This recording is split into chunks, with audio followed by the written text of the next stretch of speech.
Good morning, everybody. Bonjour tout le monde. Today we are going through Chapter 5 of The Mysterious Affair at Styles by Agatha Christie. Chapter 5. It isn't strychnine, is it? Where did you find this? I asked Poirot in lively curiosity.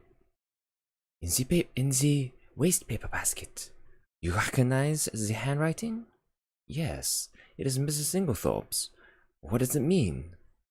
Poirot shrugged his shoulders. I cannot say, but it is suggestive. A wild idea flashed across me. Was it possible that Mrs. Inglethorpe's mind was deranged? Had she some fantastic idea of demoniacal possession? And if that was so, was it not also possible that she might have taken her own life? I was about to expound these theories to Poirot when his own words distracted me. Come, he said, now to examine the coffee cups. My dear Poirot, what on earth is the good of that now that we know about the cocoa? Oh la la, that miserable cocoa, cried Poirot flippantly. He laughed with apparent enjoyment, raising his arms to heaven in mock despair in what I could not but consider the worst possible taste. And anyway, I said with increasing coldness, as Mrs. Inglethorpe took her coffee upstairs with her, I do not see what you expect to find, unless you consider it likely that we shall discover a packet of strychnine on the coffee tray. Poirot was sobered at once. Come, come, my friend, he said, slipping his arms through mine. Ne vous fâchez pas. Allow me to interest myself in my coffee cups, and I will respect your cocoa. There, is it a bargain? He was so quaintly humorous that I was forced to laugh, and we went together to the drawing room, where the coffee cups and tray remained undisturbed as we had left them.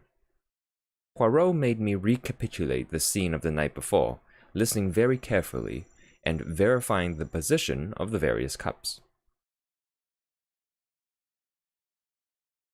So Mrs. Cavendish stood by the tray and poured out, yes.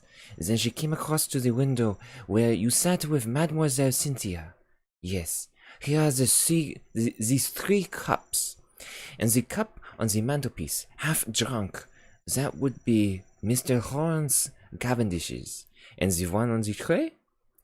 John Cavendish's. I saw him put it down there. Good. 1, 2, 3, 4, 5. Well, where then is the cup of Mr. Inglethorpe? He does not take coffee. Then all are accounted for. One moment, my friend. With infinite care, he took a drop or two from the ground in each cup, sealing them up in separate test tubes, tasting each in turn as he did so. His physiognomy underwent a curious change. An expression gathered there that I can only describe as half puzzled and half relieved. Bien, he said at last. It is evident. I had an idea, but clearly I was mistaken. Yes, altogether I was mistaken. Yet it is strange, but no matter. And with a characteristic shrug, he dismissed whatever it was that was worrying him from his mind. I could have told him from the beginning that his obsession of his over the coffee was bound to end in a blind alley, but I restrained my tongue. After all, though he was old, Poirot had been a great man in his day. Breakfast is ready, said John Cavendish, coming in from the hall. You will have breakfast with us, Monsieur Poirot. Poirot acquiesced. I observed John. Already he was almost restored to his normal self. The shock of the events of the last night had upset him temporarily, but his equable poise soon swung back to the normal. He was a man of very little imagination, in sharp contrast with his brother, who had, perhaps, too much. Ever since the early hours of the morning, John had been hard at work sending telegrams. One of the first had gone to Evelyn Howard, writing notices for the papers, and generally occupying himself with the melancholy duties that a death entails. "May I ask how things are proceeding?" he said.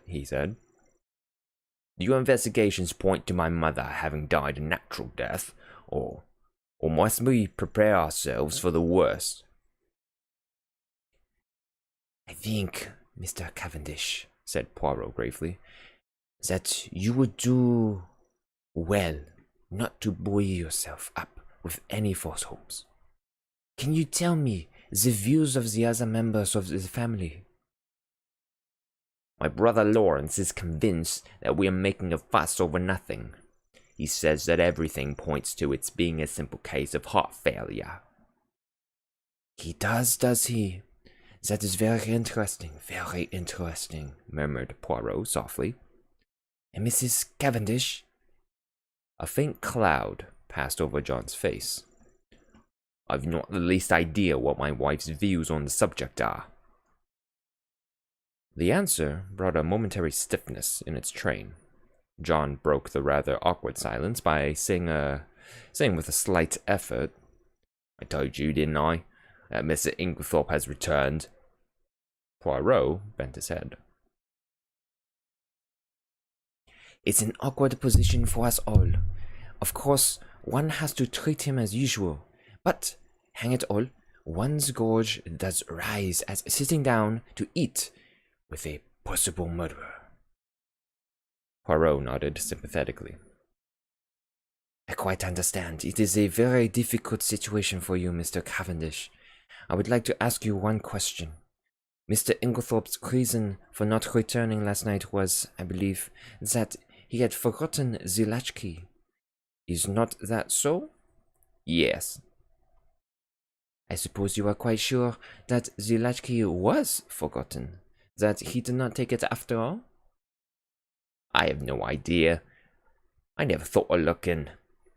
We always keep it in the hall drawer. I'll go and see if it's there now." Poirot held up his hand with a faint smile. No, Mr. Cavendish, it is too late now. I am certain that you would find it. If Mr. Inglethorpe did take it, he has had ample time to replace it by now." "But do you think—" "I think nothing. If anyone had chanced to look this morning before his return and seen it there, it would have been a valuable point in his favor. That is all." John looked perplexed. "Do not worry," said Poirot smoothly. "I assure you that you need not let it trouble you. Since you are so kind, let us go and have some breakfast." Everyone was assembled in the dining room. Under these circumstances, we were naturally not a cheerful party. The reaction after a shock is always tiring, and I think we were all suffering from it. Decorum and good breeding naturally enjoined that our demeanor should be much as usual. Yet I could not help wondering if this self-control were really a matter of great difficulty. There were no red eyes, no signs of secretly indulged grief. I felt that I was right in my opinion that Dorcas was the person most affected by the personal side of the tragedy. I pass over Alfred Inglethorpe, who acted the bereaved widower in a manner that I felt to be disgusting in its hypocrisy. Did he know that we suspected him, I wondered. Surely he could not be unaware of the fact, conceal it as we would. Did he feel some secret stirring of fear, or was he confident that his crime would go unpunished? Surely the suspicion in the atmosphere must warn him that he was already a marked man. But did everyone suspect him? What about Mrs. Cavendish? I watched her as she sat at the head of the table, graceful, composed, enigmatic, in her soft grey frock, with white ruffles at the wrists falling over her slender hands. She looked very beautiful. When she chose, however, her face could be as sphinx-like in its inscrutability. She was very silent, hardly opening her lips, and yet in some queer way I felt that the great strength of her personality was dominating us all. And little Cynthia? Did she suspect? She looked very tired and ill, I thought. The heaviness and languor of her manner were very marked. I asked her if she were feeling ill, and she answered frankly, "Yes, I've got the most beastly headache." "Have another cup of coffee, mademoiselle?" said Poirot, solicitously. "It will revive you. It is unparalleled for the mal de tête." He jumped up and took her cup. "No sugar," said Cynthia, watching him as he picked up the sugar tongs. "No sugar? You abandoned it in the wartime, eh?" "No, I never take it in coffee." "Sacre," murmured Poirot to himself as he brought back the replenished cup. Only I heard him, and glancing up curiously at the little man, I saw that his face was working with suppressed excitement, and his eyes were as green as a cat's. He had heard or seen something that had affected him strongly. But what was it? I do not usually label myself as dense, but I must confess that nothing out of the ordinary had attracted my attention. In another moment, the door opened and Dorcas appeared. "Mr. Wells to see you, sir," she said to John. I remembered the name as being that of the lawyer to whom Mrs. Inglethorpe had written the night before. John rose immediately. "Show him into my study." Then he turned to us. "My mother's lawyer," he explained, and in a lower voice, "He's also a coroner. You understand. Perhaps you would like to come with me?" We acquiesced and followed him out of the room. John strode on ahead, and I took the opportunity of whispering to Poirot, "There will be an inquest, then?" Poirot nodded absently. He seemed absorbed in thought, so much so that my curiosity was aroused. "What is it? You're not attending to what I say." "It is true, my friend. I am much worried." "Why?" "Because Mademoiselle Cynthia does not take sugar in her coffee." "What? You cannot be serious." "But I am most serious. There is something there that I do not understand. My instinct was right." "What instinct?" "The instinct that led me to insist on examining those coffee cups. Chut! No more now." We followed John into his study, and he closed the door behind us. Mr. Wells was a pleasant man of middle age, with keen eyes and the typical lawyer's mouth. John introduced us both, and explained the reason for our presence. "You will understand, Wells," he added, "that this is all strictly private. We're all still hoping that there will turn out to be no need for investigation of any kind." Quite so," said Mr. Wells soothingly. "I wish we could have spared you the pain and publicity of an inquest, but of course it's quite unavoidable in the absence of a doctor's certificate." "Yes, I suppose so." "Clever man, Bauerstein. Great authority on toxicology, I believe." "Indeed," said John with a certain stiffness in his manner.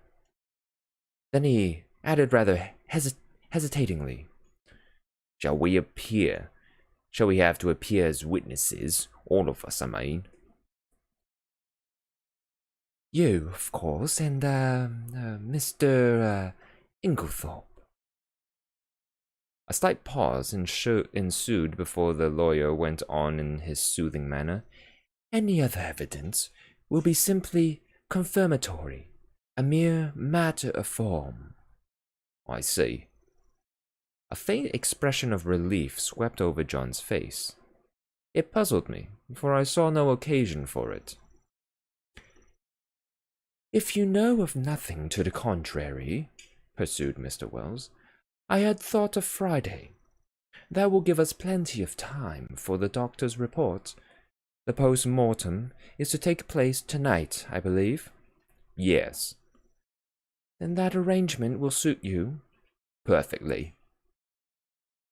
"I need not tell you, my dear Cavendish, how distressed I am at this most tragic affair."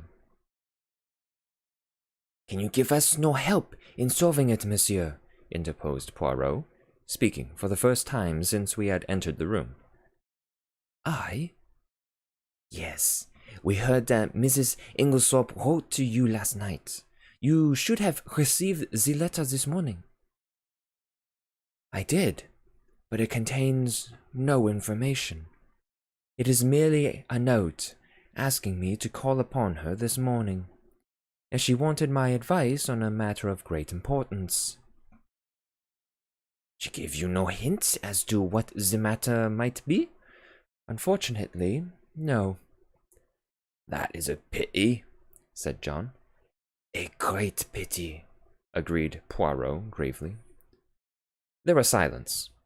Poirot remained lost in thought for a few moments. Finally, he turned to the lawyer again. "Mr. Wells, there is one thing I should like to ask you.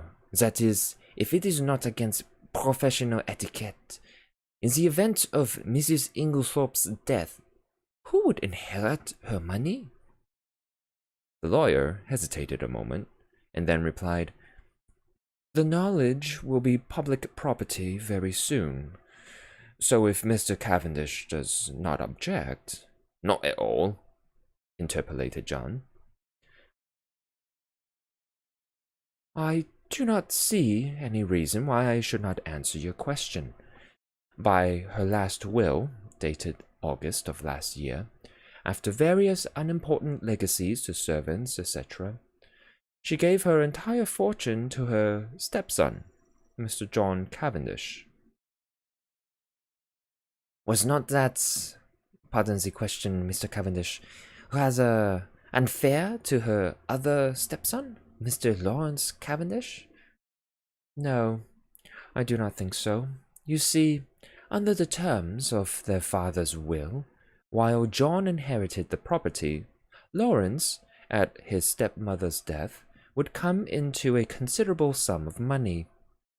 Mrs. Inglethorpe left her money to her elder stepson, knowing that he would have to keep up Styles. It was, to my mind, a very fair and equitable distribution." Poirot nodded thoughtfully. "I see. But I am right in saying, am I not, that by your English law, that will was automatically revoked when Mrs. Inglethorpe remarried?" Mr. Wells bowed his head. "As I was about to proceed, Monsieur Poirot, that document is now null and void." "Hi," said Poirot. He reflected for a moment and then asked, "Was Mrs. Inglethorpe herself aware of that fact?" "I do not know. She may have been." "She was," said John unexpectedly. "We were discussing the matter of wills being revoked by marriage only yesterday." "Ah, one more question, Mr. Wells. You say her last will. Had Mrs. Inglethorpe then made several former wills?" "On an average, she made a new will at least once a year," said Mr. Wells imperturbably. "She was given to changing her mind as to her testamentary dispositions, now benefiting one, now another member of her family." "Suppose," suggested Poirot, "that, unknown to you, she had made a new will in favor of someone who was not, in any sense of the word, a member of the family. We will say Miss Howard, for instance. Would you be surprised?" "Not in the least." "Ah!" Poirot seemed to have exhausted his questions. I drew close to him, while John and the lawyer were debating the question of going through Mrs. Inglethorpe's papers. "Do you think Mrs. Inglethorpe made a will leaving all her money to Miss Howard?" I asked in a low voice, with some curiosity. Poirot smiled. "No." "Then why did you ask?" Hush! John Cavendish had turned to Poirot. Will you come with us, Mr. Poirot? We're going through my mother's papers. Mr. Inglethorpe is quite willing to leave it entirely to Mr. Wells and myself.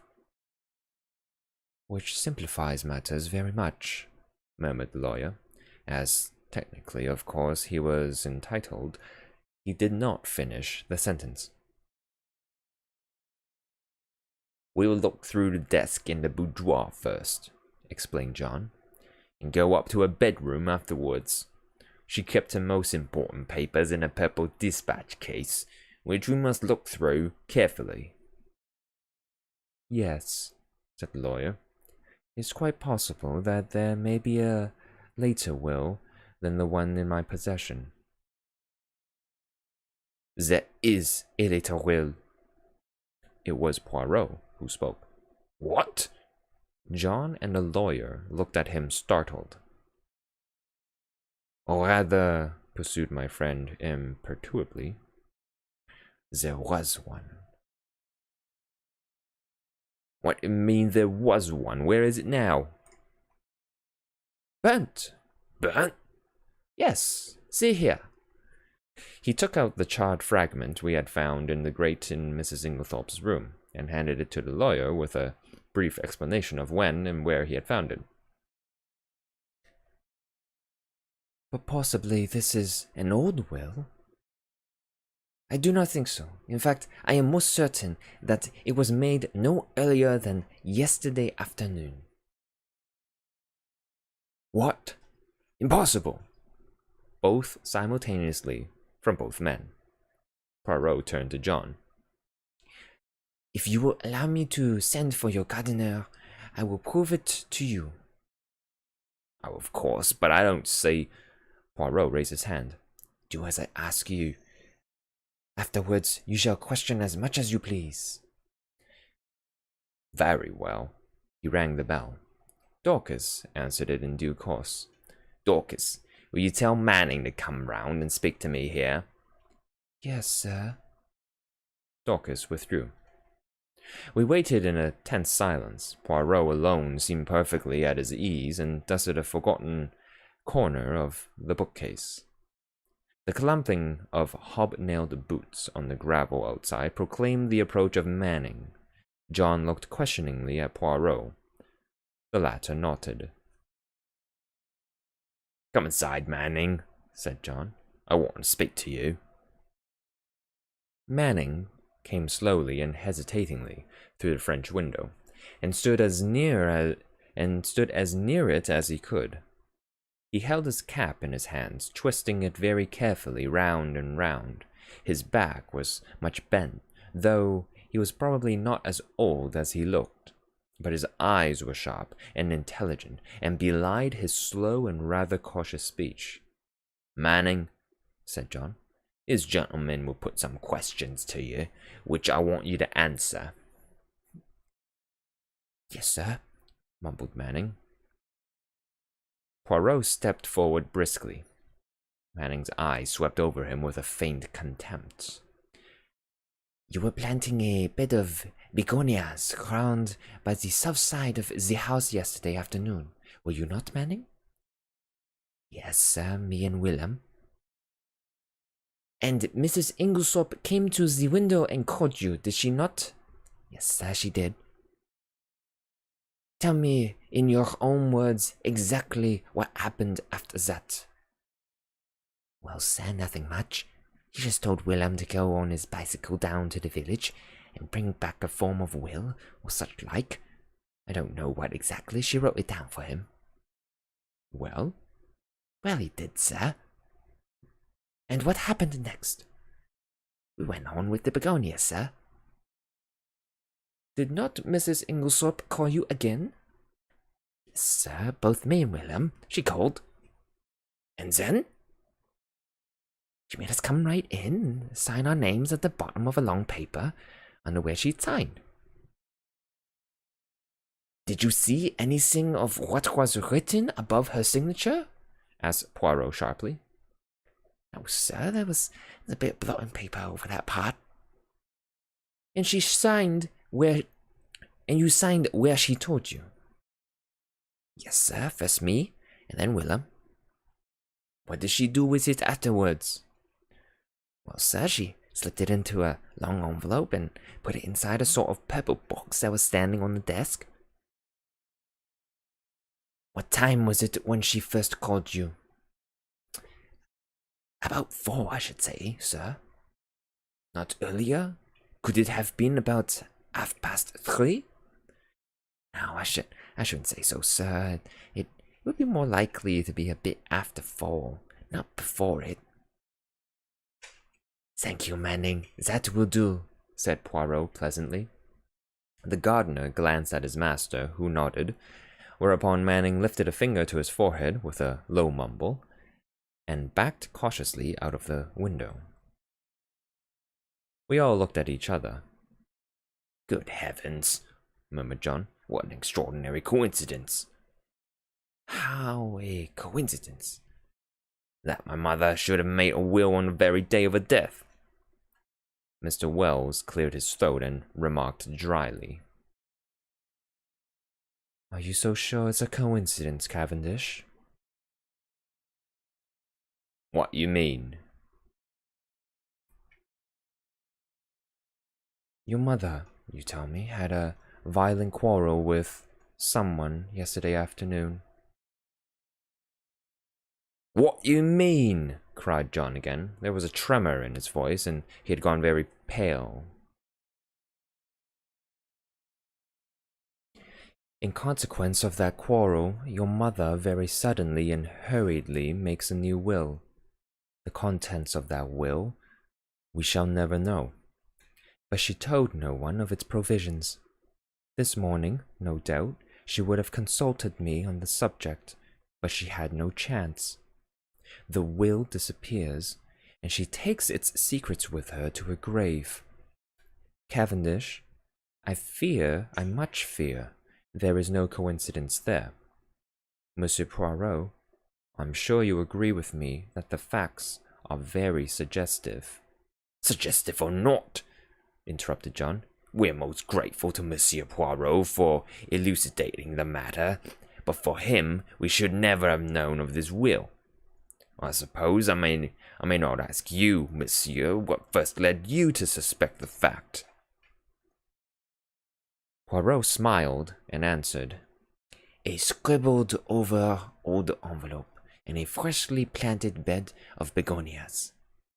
John, I think, would have pressed his questions further, but at that moment a loud purr of a motor was audible, and we all turned to the window as it swept past. Avy! Cried John. Excuse me, Wells. He went hurriedly out into the hall. Poirot looked inquiringly at me. Miss Howard, I explained. Ah, I'm glad she has come.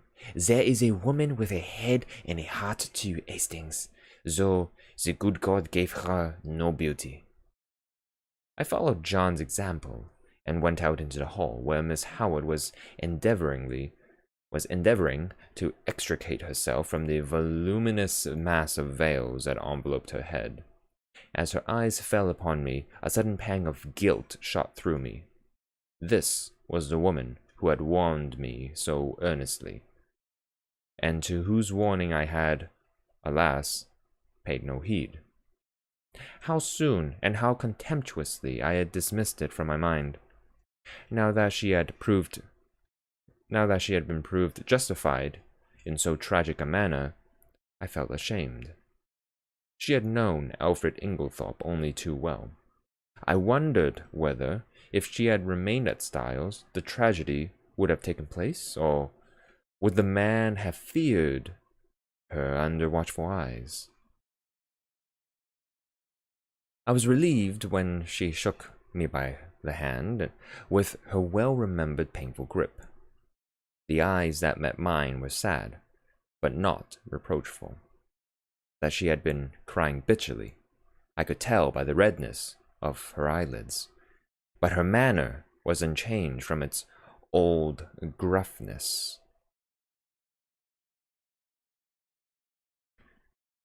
Started the moment I got the wire. Just come off night duty. Hired car. Quickest way to get there. Have you had anything to eat this morning, Avie? Asked John. No. I thought not. Come along.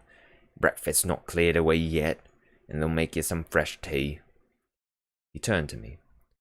Look after her, Hastings, will you? Wells is waiting for me. Oh, here's Monsieur Poirot. He's helping us, you know, Evie. Miss Howard shook hands with Poirot, but glanced suspiciously over her shoulder at John. What you mean, helping us? Helping us to investigate. Nothing to investigate. Have they taken him to prison yet? Taken who to prison? Who? Alfred Inglethorpe, of course. My dear Evie, do be careful. Lawrence is of the opinion that my mother died from heart seizure. More fool, Lawrence, retorted Miss Howard. Of course Alfred Inglethorpe murdered poor Emily, as I always told you he would. My dear Evie, don't shout so. Whatever we may think or suspect, it is better to say as little as possible for the present. The inquest isn't until Friday. Not until fiddlesticks.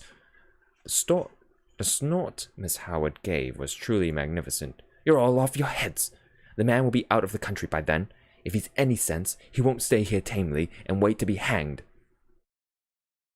John Cavendish looked at her helplessly. I know what he is, she accused him. You've been listening to the doctors. Never should. What do they know? Nothing at all. Or just enough to make them dangerous. I ought to know. My own father was a doctor. That little Wilkins is about the greatest fool that even I have ever seen. Heart seizure. Sort of thing he would say. Anyone with any sense could see at once that her husband had poisoned her. I always said he'd murder her in her bed, poor soul. Now he's done it. And all you can do is murmur silly things about heart seizure and inquest on Friday. You ought to be ashamed of yourself, John Cavendish. What you want me to do? Asked John, unable to help a faint smile. Dash it all, Evie. I can't haul him down to the local police station by the scruff of his neck. Well, you might do something. Find out how he did it. He's a crafty beggar. Dare say he soaked fly papers. Ask cook if she's missed any. It occurred to me, very forcibly at that moment, that to harbour Miss Howard and Alfred Inglethorpe under the same roof, and keep peace between them, was likely to prove a Herculean task. And I did not envy John. I could see by the expression of his face that he fully appreciated the difficulty of the position. For the moment he sought refuge in retreat, and left the room precipitately. Dorcas brought in fresh tea. As she left the room, Poirot came over from the window where she had been standing, and sat down facing Miss Howard. Mademoiselle, he said gravely, I want to ask you something. Ask away, said the lady, eyeing him with some disfavor. I want to be able to count upon your help. I help you to hang Alfred with pleasure, she replied gruffly. Hanging's too good for him. Ought to be drawn and quartered, like in good old times. We are at one then, said Poirot, for I too want to hang the criminal. Alfred Inglethorpe? Him? Or another? No question of another. Poor Emily has never murdered until he came along. I don't say she wasn't surrounded by sharks. She was. But it was only her purse they were after. Her life was safe enough. But along comes Mr. Alfred Inglethorpe, and within 2 months, hey presto! Believe me, Miss Howard, said Poirot very earnestly, if Mr. Inglethorpe is the man, he shall not escape me. On my honor, I will hang him as high as Hammond. That's better, said Miss Howard more enthusiastically. But I must ask you to trust me. Now your help may be very valuable to me. I will tell you why. Because in all this house of mourning, yours are the only eyes that have wept. Miss Howard blinked, and a new note crept into the gruffness of her voice. If you mean that I was fond of her, Yes, I was. You know, Emily was a selfish old woman in her way. She was very generous. She always wanted a return. She never let people forget what she had done for them. And that way she missed love. I don't think she ever realized it, though, or felt the lack of it. Hope not, anyway. I was on a different footing. I took my stand from the first. So many pounds a year I'm worth to you. Well and good. But not a penny piece besides. Not a pair of gloves, nor a theatre ticket. She didn't understand. Was very offended sometimes. Said I was foolishly proud. It wasn't that. But I couldn't explain. Anyway, I kept my self-respect. And so, out of the whole bunch, I was the only one who could allow myself to be fond of her. I watched over her. I guarded her from the lot of them, and then a glib-tongued scoundrel comes along, and po! All my years of devotion go for nothing. Poirot nodded sympathetically. I understand, mademoiselle. I understand all you feel. It is most natural. You think that we are lukewarm, that we lack fire and energy, but trust me, it is not so. John stuck his head in at this juncture and invited us both to come up to Mrs. Inglethorpe's room, as he and Mr. Wells had finished looking through the desk in the boudoir. As we went up the stairs, John looked back to the dining room door and lowered his voice confidentially. Look here, what's going to happen when these two meet? I shook my head helplessly. I feel Mary to keep them apart if she can. Will she be able to do so? The Lord only knows. There's one thing. Inglethorpe himself won't be too keen on meeting her. You've got the key still, haven't you, Poirot? I asked as we reached the door of the locked room. Taking the keys from Poirot, John unlocked it, and we all passed in. The lawyer went straight to the desk, and John followed him. My mother kept most of her important papers in this dispatch case, I believe, he said. Poirot drew out a small bunch of keys. Permit me. I locked it out of precaution this morning. But it's not locked now. Impossible. See. And John lifted the lid as he spoke. Mille tonnerre, cried Poirot, dumbfounded. And I, who have both the keys in my pocket. He flung himself upon the case. Suddenly, he stiffened. Et voilà une affaire. This lock has been forced. What? Poirot laid down the case again. But who forced it? Why should they? When? But the door's locked? These exclamations burst from us disjointedly. Poirot answered them categorically, almost mechanically. Who? That is the question. Why? If I only knew. When? Since I was here an hour ago. As to the door being locked, it is a very ordinary lock. Probably any other of the door keys in this passage would fit it.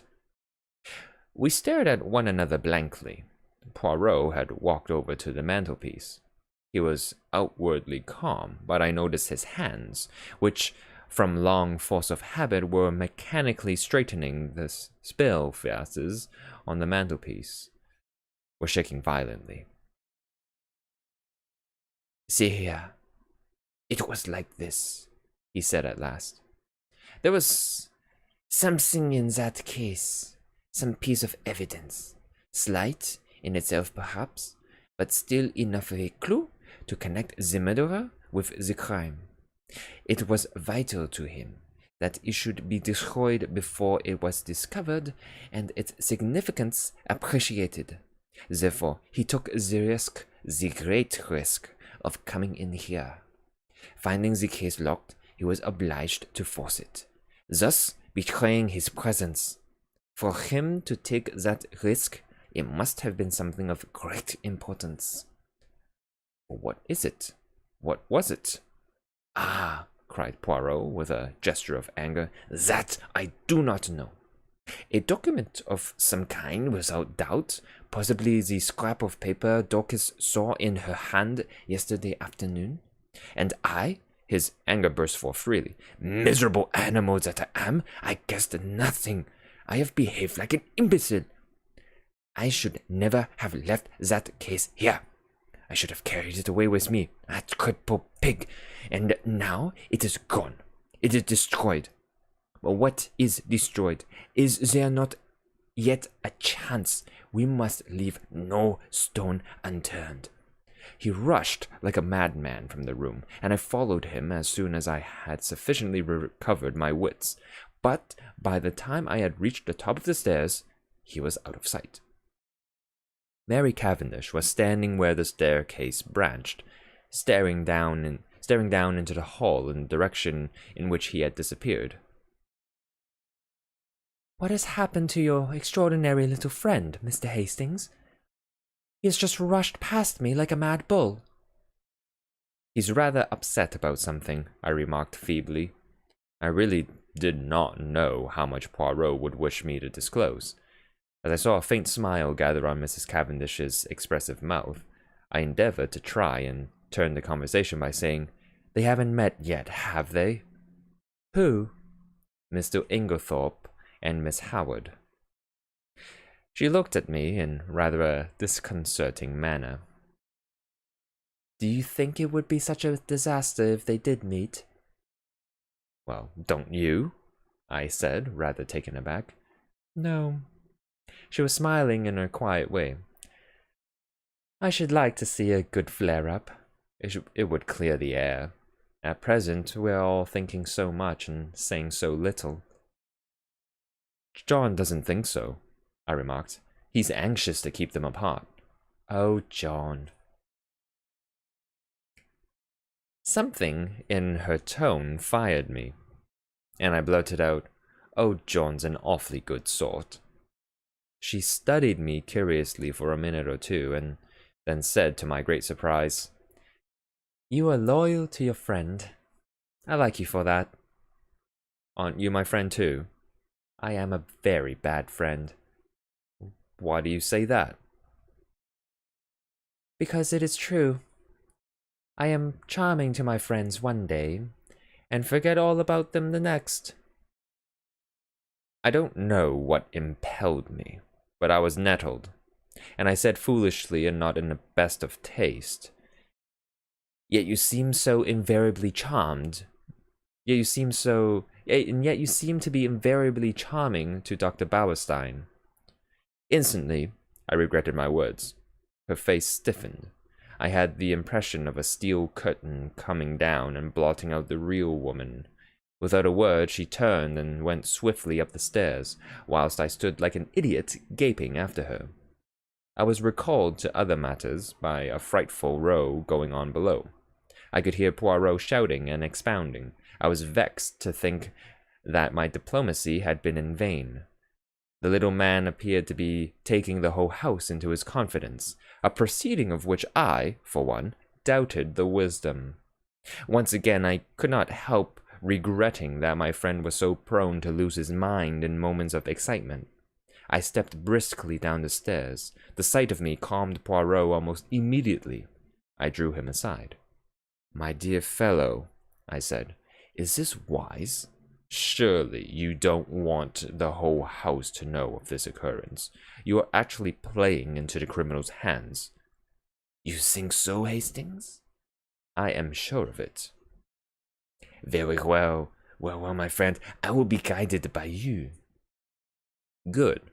Although, unfortunately, it is a little too late now." "Sure." He looked so crestfallen and abashed that I felt quite sorry, though I still thought my rebuke a just and wise one. "Well," he said at last, "let us go, mon ami." "You have finished here?" "For the moment, yes. You will walk back with me to the village?" "Willingly." He picked up his little suitcase, and we went out through the open window in the drawing-room. Cynthia Murdoch was just coming in, and Poirot stood aside to let her pass. Excuse me, mademoiselle. 1 minute. Yes? She turned inquiringly. Did you ever make up Mrs. Inglethorpe's medicines? A slight flush rose in her face, and she answered rather constrainedly, No.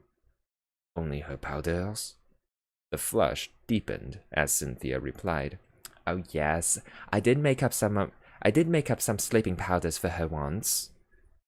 These. Poirot produced the empty box which had contained powders. She nodded. Can you tell me what they were? Sulfonal? Veronal? No, they were bromide powders. Ah, thank you, mademoiselle. Good morning. As we walked briskly away from the house, I glanced at him more than once. I had often before noticed that if anything excited him, his eyes turned green like a cat's. They were shining like emeralds now. My friend, he broke out at last, I have a little idea. A very strange and probably utterly impossible idea. And yet, it fits in. I shrugged my shoulders. I privately thought that Poirot was rather too much given to these fantastic ideas. In this case, surely, the truth was only too plain and apparent. So that is the explanation of the blank label on the box, I remarked. Very simple, as you said. I really wonder that I did not think of it myself. Poirot did not appear to be listening to me. They have made one more discovery là-bas, he observed, jerking his thumb over his shoulder in the direction of Styles. Mr. Wells told me as we were going upstairs. What was it? Locked up in the desk in the boudoir, they found a will of Mrs. Inglethorpe's, dated before her marriage, leaving her fortune to Alfred Inglethorpe. It must have been made just at the time they were engaged. It came quite as a surprise to Wells, and to John Cavendish also. It was written on one of those printed will forms, and witnessed by 2 of the servants, not Dorcas. Did Mr. Inglethorpe know of it? He says not. One might take that with a grain of salt, I remarked skeptically. All these wills are very confusing. Tell me, how did those scribbled words on the envelope help you to discover that a will was made yesterday afternoon? Poirot smiled. Mon ami, have you ever, when writing a letter, been arrested by the fact that you did not know how to spell a certain word? Yes, often. I suppose everyone has. Exactly. And have you not, in such a case, tried the word once or twice on the edge of a blotting paper, or a spare scrap of paper, to see if it looked right? Well, that is what Mrs. Inglethorpe did.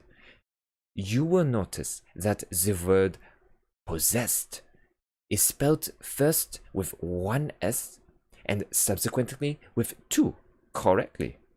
To make sure, she had further tried it in a sentence. Thus, I am possessed. Now, what did that tell me?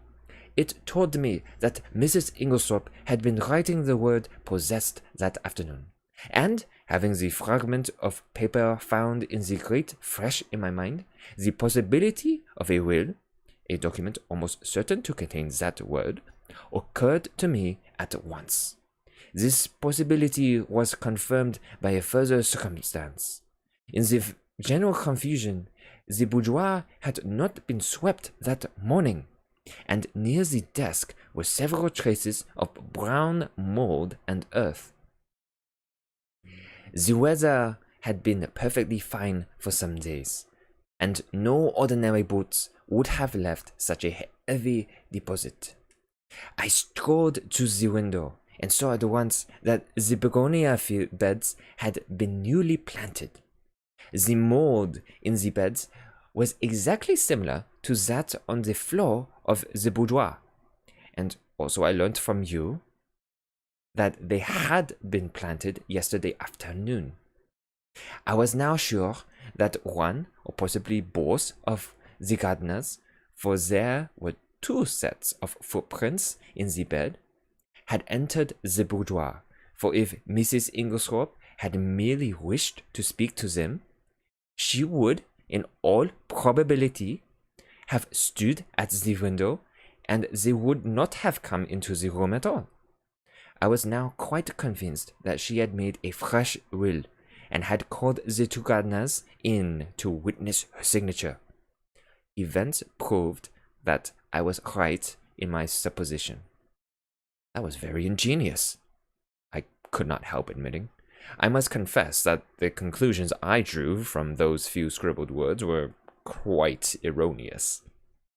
He smiled. You gave too much rein to your imagination. Imagination is a good servant and a bad master. The simplest explanation is always the most likely. Another point.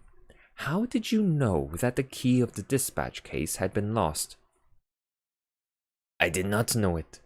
It was a guess that turned out to be correct. You observed that it had a piece of twisted wire through the handle. That suggested to me at once that it had possibly been wrenched off a flimsy keychain. Now, if it had been lost and recovered, Mrs. Inglethorpe would at once have replaced it on her bunch. But on her bunch, I found what was obviously the duplicate key, very new and bright, which led me to the hypothesis that somebody else had inserted the original key in the lock of the dispatch case. Yes, I said. Alfred Inglethorpe, without doubt. Poirot looked at me curiously. You are very sure of his guilt? Very well, naturally. Every fresh circumstance seems to establish it more clearly. On the contrary, said Poirot quietly, there are several points in his favor. Oh, come now. Yes, I only see one. And that? That he was not in the house last night. Bad shot, as you English say. You have chosen the one point that, to my mind, tells against him. How is that? Because if Mr. Inglethorpe knew that his wife would be poisoned last night, he would certainly have arranged to be away from the house. His excuse was an obviously trumped up one. That leaves us two possibilities. Either he knew what was going to happen, or he had a reason of his own for his absence. And that reason? I asked, skeptically. Poirot shrugged his shoulders. How should I know? Discreditable, without doubt. This Mr. Inglethorpe, I should say, is somewhat of a scoundrel. But that does not of necessity make him a murderer. I shook my head, unconvinced. We do not agree, eh? Said Poirot. Well, let us leave it. Time will show which of us is right. Now, let us turn to other aspects of the case. What do you make of the fact that all the doors of the bedroom were bolted on the inside? Well, I considered, one must look at it logically. True. I should put it this way. The doors were bolted. Our own eyes have told us that. Yet the presence of the candle grease on the floor and the destruction of the will prove that during the night someone entered the room. You agree so far? Perfectly. Put with admirable clearness. Proceed. Well, I said, encouraged, as the person who entered did not do so by the window, nor by miraculous means, it follows that the door must have been opened from inside by Mrs. Inglethorpe herself. That strengthens the conviction that the person in question was her husband. She would naturally open the door to her own husband. Poirot shook his head. Why would she? She had bolted the door leading into his room. A most unusual proceeding on her part. She had had a most violent quarrel with him that very afternoon. No, he was the last person she would admit. But you agree with me that the door must have been opened by Mrs. Inglethorpe herself? There is another possibility. She may have forgotten to bolt the door into the passage when she went to bed, and have got up later, towards morning, and bolted it then. Poirot, is that seriously your opinion? No, I do not say it is so, but it might be. Now, to turn to another feature. What do you make of the scrap of conversation you overheard between Mrs. Cavendish and her mother-in-law? I had forgotten that, I said thoughtfully. That is as enigmatical as ever. It seems incredible that a woman like Mrs. Cavendish, proud and reticent to the last degree, should interfere so violently in what was certainly not her affair. Precisely. It was an astonishing thing for a woman of her breeding to do so. It is certainly curious, I agreed. Still, it is unimportant and need not to be taken into account. A groan burst from Poirot. What have I always told you? Everything must be taken into account. If the fact will not fit the theory, let the theory go. Well, we shall see, I said, nettled. Yes, we shall see. We had reached Leastways' cottage, and Poirot ushered me upstairs to his own room. He offered me one of the tiny Russian cigarettes he himself occasionally smoked. I was amused to notice that he stowed away the used matches most carefully in a little china pot. My momentary annoyance vanished. Poirot had placed our 2 chairs in front of the open window, which commanded a view of the village street. The fresh air blew in warm and pleasant. It was going to be a hot day. Suddenly, my attention was arrested by a weedy-looking young man rushing down the street at a great pace. It was the expression on his face that was extraordinary, a curious mingling of terror and agitation. "Look, Poirot," I said. He leant forward. "Tiens," he said. "It is Mr. Mace, from the chemist shop. He is coming here." The young man came to a halt before Leastways' cottage, and, after hesitating a moment, pounded vigorously at the door. "A little moment," cried Poirot from the window. "I come." Motioning to me to follow him, he ran swiftly down the stairs and opened the door. Mr. Mace began at once. "Oh, Mr. Poirot, I'm sorry for the inconvenience, but I heard that you'd come back from the hall." "Yes, we have." The young man moistened his dry lips. His face was working curiously. It's been all over the village about old Mrs. Inglethorpe dying so suddenly. They do say," he lowered his voice cautiously, "that it's poison." Poirot's face remained quite impassive. "Only the doctors can tell us that, Mr. Mace." "Yes, exactly, of course." The young man hesitated, and then his agitation was too much for him. He clutched Poirot by the arm and sank his voice to a whisper. "Just tell me this, Mr. Poirot. It isn't strychnine, is it?" I hardly heard what Poirot replied. Something evidently of a non-committal nature. The young man departed, and as he closed the door, Poirot's eyes met mine. "Yes," he said, nodding gravely. "He will have evidence to give at the inquest." We went slowly upstairs again. I was opening my lips when Poirot stopped me with a gesture of his hand. Not now, mon ami. I have need of reflection. My mind is in some disorder, which is not well." For about 10 minutes he sat in dead silence, perfectly still, except for several expressive motions of his eyebrows, and all the time his eyes grew steadily greener. At last he heaved a deep sigh. "It is well. The bad moment has passed. Now all is arranged and classified. One must never permit confusion. The case is not clear yet, no. But it is of the most complicated. It puzzles me. Me, Hercule Poirot. There are two facts of significance. And what are they? The first is the state of the weather yesterday. That is very important. But it was a glorious day, I interrupted. Poirot, you're pulling my leg. Not at all.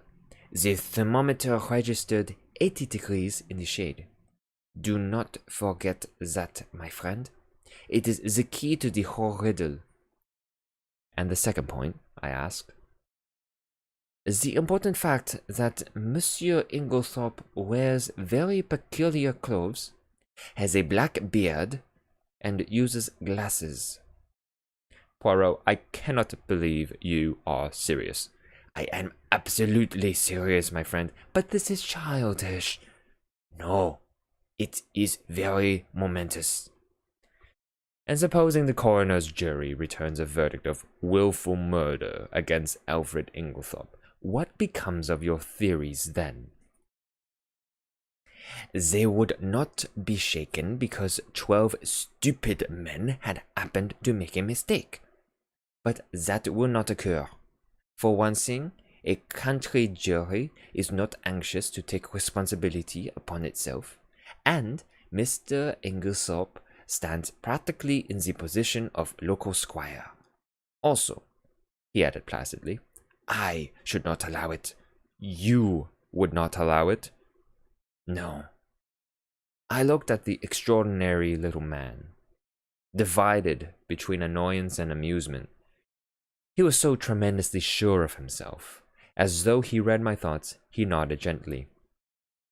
Oh yes, mon ami. I would do what I say. He got up and laid his hand on my shoulder. His physiognomy underwent a complete change. Tears came into his eyes.